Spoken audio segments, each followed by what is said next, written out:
আসসালামু আলাইকুম সুপ্রিয় দর্শক, আশা করি সকলেই ভালো আছেন। এই ঈদুল আজহাতে রাজধানীতে একরকম ছুটির হিড়িক বসেছে। সবাই বাড়িতে যাচ্ছে। ঠিক এই সময়ে কমলাপুর রেল স্টেশনে ঘটে যায় একটি অবিশ্বাস্য ঘটনা এবং এই ঘটনা শুধু অবিশ্বাস্য না, এটি একটি আমাদের চোখে তাক লাগানোর মতো ঘটনা। প্রিয় দর্শক, সবাই যখন ঈদের ছুটিতে বাড়ি যেতে ব্যস্ত, তখন আমাদের স্বরাষ্ট্র উপদেষ্টা মোহাম্মদ লেফটেন্যান্ট কর্নেল জাহাঙ্গীর আলম চৌধুরী তিনিও যাচ্ছিলেন। যাওয়ার পথে তিনি রাস্তা থেকে তার গাড়ি থেকে নামে এবং গাড়ি থেকে নামার পরে তার কাছে এগিয়ে আসে আর কেউ নয়, একজন পথশিশু। পথশিশু এগিয়ে এসে তার পায়ে সালাম দেওয়ার চেষ্টা করে। তার পায়ে সালাম দিতে চাইলে তিনি তার পায়ে না, তার বুকে জড়িয়ে নেয়। নিয়ে বলে, "পায়ে নয় বাবা, বুকে এসো।" তারপর তো পকেট থেকে তাকে একটি ৫০০ টাকার নোট বের করে দিতে চাইলে সে বলে, "না, না, লাগবে না। এই টাকা আমার লাগবে না।" তখন অনেক জোর করে দিতে চাইলেও সে নেয় না। তারপরে যখন সবাই চলে গেল, সাংবাদিক ওই পথশিশুকে প্রশ্ন করল, "তুমি ওই টাকাটি নিলে না কেন?" তখন ওই পথশিশুটি কী বলল জানেন? শুনলে অবাক হয়ে যাবেন আপনিও। ওই পথশিশুটি বলে, "৫০০ টাকা, ওই টাকা নিয়ে কী হবে? যদি আমার চাই দোয়া। টাকা নিলাম, ২ দিন খেলাম, শেষ হয়ে গেল।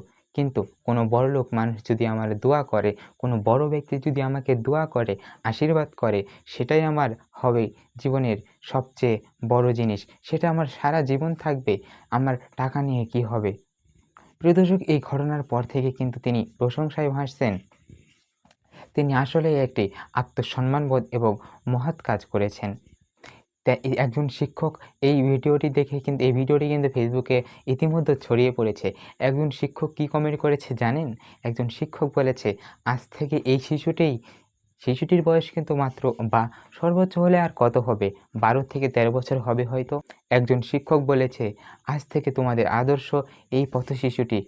পড়াশোনা তো করবে, তার আগে ভালো মানুষ হতে শিখো। আগে আদর্শ করতে শিখো। তারপরে না হয় পড়াশোনা করো।" প্রিয় দর্শক, আজকাল যেখানে টাকার জন্য মানুষ খুন হয়ে যায়, টাকার জন্য মানুষ গুম হয়ে যায়, টাকার জন্য ছিনতাই হয়ে যায়, সে জায়গায় স্বরাষ্ট্র উপদেষ্টার থেকে টাকা না নিয়ে তিনি এক উজ্জ্বল দৃষ্টান্ত প্রমাণ করে দিয়েছেন। সবাই বলতেছে সবার তো এমনই হওয়া উচিত, সবার তো এমন মানবিকতাই হওয়া উচিত।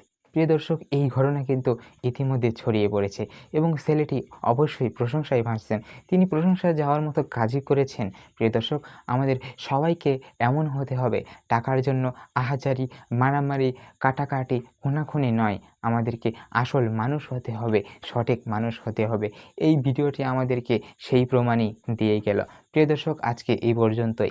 দেখা হচ্ছে নতুন কোনো ভিডিওতে আরও এক সত্য চাঞ্চল্যকর তথ্য নিয়ে। ততক্ষণ পর্যন্ত ভালো এবং সুস্থ থাকবেন।